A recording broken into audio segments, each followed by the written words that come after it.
Des regards de femmes qui interpellent, comme celui de Mariam.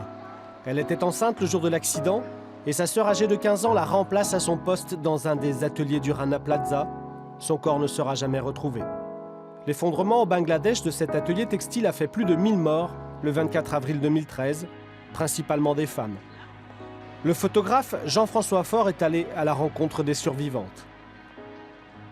Je m'intéresse essentiellement à l'être humain sous toutes ses formes d'ailleurs, mais à l'être humain, au visage.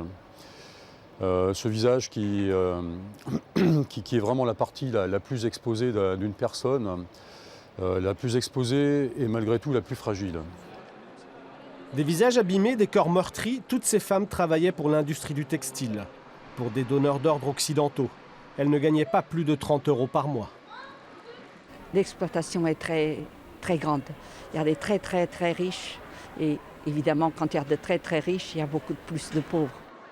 On voit que c'est des conditions abominables et surtout des indemnisations ridicules. Dans leur regard, aucune haine, aucune rancœur. Même si aujourd'hui, pour la plupart de ces femmes, il est devenu impossible de travailler.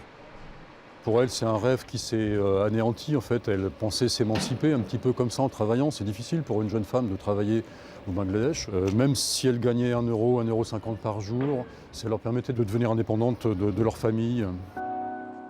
En marge du festival Filmer le travail, ces femmes resteront là devant la mairie de Poitiers à nous fixer, nous questionner, avant de partir se confronter à d'autres regards. Leur seule motivation dans cette exposition, qu'on ne les oublie pas.